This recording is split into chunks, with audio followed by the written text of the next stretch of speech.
వందనాలు. ఈ సమయమున మనము కీర్తనలు 115వ కీర్తన దాని నుంచి వివరించుకుందాం.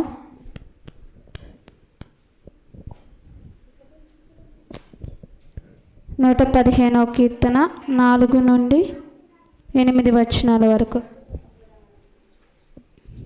వారి విగ్రహములు వెండి బంగారువి, అవి మనుష్యుల చేతి పనులు. వాటికి నోరుండియు పలకవు, కనులుండియు చూడవు, చెవులుండియు వినవు, ముక్కులుండియు వాసన చూడవు, చేతులుండియు ముట్టుకొనవు, పాదములుండియు నడవవు, గొంతుతో మాటలాడవు. వాటిని చేయువారు వాటి యందు నమ్మిక ఉంచువారందరూ వాటి వంటి వారై ఉన్నారు. దేవునికి మహిమ కలుగునుగాక. యెహోవా ఎవరిని ఆశీర్వదిస్తాడనే టాపిక్ మీద మనం మాట్లాడుకుందాము.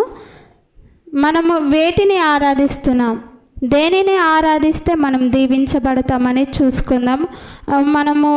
మనం చేసుకునే విగ్రహములు అనేవి ఏదైనా కానీ మనం చేసుకున్నాం కాబట్టి మన ఇష్టపూర్వకంగా ఆరాధించే వారిలాగా ఉంటున్నాంగా. అలాగే మనము దేవుడు మనల్ని ఆశీర్వదించాలంటే వేటిని మనము పూజించాలి, దేవుడిని ఆరాధించాలా దెయ్యాలను ఆరాధించాలా అనేది కూడా మనం చూసుకుందాము. అదే అధ్యాయంలో 12వ వచనం నుంచి చూసుకున్నట్లయితే, ఆయన మమ్మల్ని ఆశీర్వదించెను,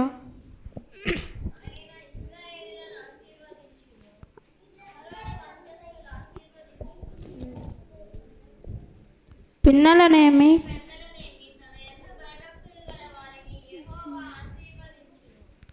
యెహోవా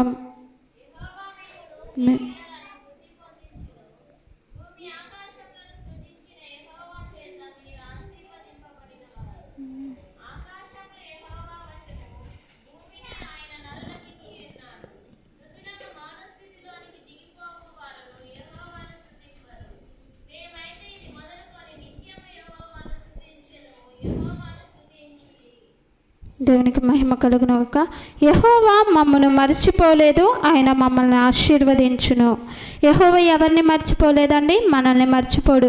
మనం ఎన్ని పాపములు చేసినా కానీ దేవుడు మనల్ని విడిచిపెట్టడు. మనమైనా ఆయన చెయ్యి విడుస్తాం కానీ ఆయన మన చెయ్యి విడవడు. మనము ఆయనపై ఆనుకొని ఉన్నప్పుడు ఆయన మనల్ని ఆశీర్వదిస్తాడు.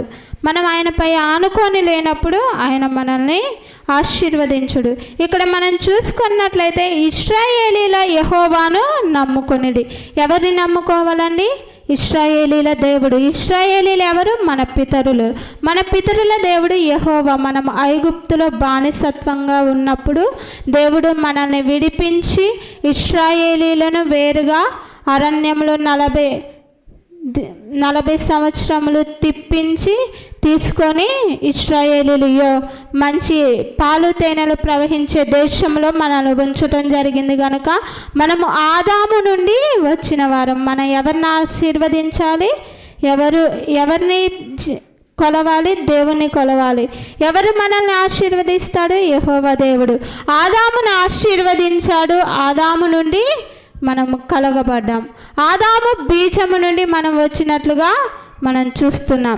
మనం దేవునిపై ఆనుకొని ఆయనను ఇశ్రాయేలీలు ఏ విధంగా అయితే నమ్ముకున్నాడో అట్టి రీతిగా మనము ఆయన ఆజ్ఞకు లోబడితే ఆయన మనల్ని ఆశీర్వదిస్తాడు. ఆయన వారికి సహాయమును వారికి కేడమునై ఉన్నాడు. మనం ఆపదలో ఉన్నప్పుడు మనల్ని మర్చిపోయే దేవుడు కాదండి. దేవుడు మనము ఉన్న కష్టాలు ఆయనకు తెలుసు, నష్టాలలో ఉన్న తెలుసు, సుఖంగా ఉన్న తెలుసు. ఆయన చూడకుండా ఉండటానికి ఆయన సహాయం చేయడానికి ఆయన చెయ్యి కురచ కాలేదని మనకు వాక్యం చెప్తుంది. కనుక మనం ఆయనని ఆశ్రయించి ఆయన చెప్పిన మాటలకు మనం లోబడినట్టయితే ఆయన మనల్ని ఆశీర్వదిస్తాడు. అలాగే మనం ఇక్కడ చూసినట్లయితే పిన్నలనేమి పెద్దలనేమి తన యందు భయభక్తులు గల వారిని యెహోవా ఆశీర్వదించును. ఎవరిని ఆశీర్వదిస్తాడు? భయభక్తులు అంటే మనం ఏ విధంగా ఉండాలి? ఆయన మాట వినాలి, ఆయన చెప్పిన ఆజ్ఞలు పాటించాలి.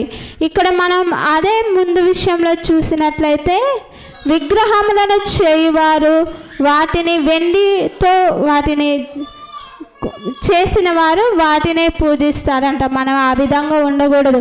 మన నిజ దేవుణ్ణి మనం తెలుసుకొని ఉన్నాము గనక, మనము దేవుని ఆశ్రయించిన బిడ్డలం, మనం ఆయన సొత్తై ఉన్నాము గనక ఆయననే మనము భయభక్తులు కలిగి ఆయన యందు జీవించాల్సిందిగా దేవుడు సెలవిస్తున్నాడు. పిల్లలేమి పెద్దలేమి, చిన్నవారైనా పెద్దవారైనా, వృద్ధులైనా బాలురైనా, ఎవరినైనా దేవుడు ఆశీర్వదిస్తాడండి.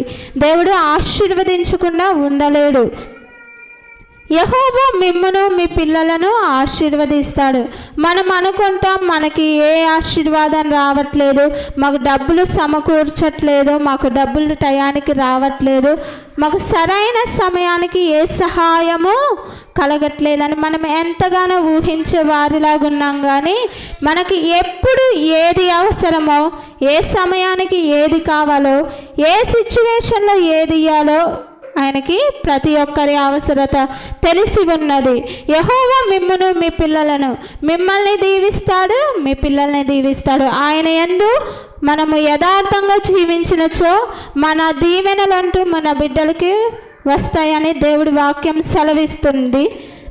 భూమి ఆకాశములను సృజించిన యెహోవా చేత మనము ఆశీర్వదింపబడే వారిలాగా ఉన్నాం కనుక, మనము దేవుని యందు భయభక్తులు కలిగి ఆయన మాట విన్నచో మనము దీవించబడతామండి. మనం సాతాను మాట విన్నచో మనకు ఉన్నవి కూడా పోతాయి. మన దేవుడు నిజ దేవుడు, మనం నమ్ముకున్న దేవుడు శక్తిమంతుడును.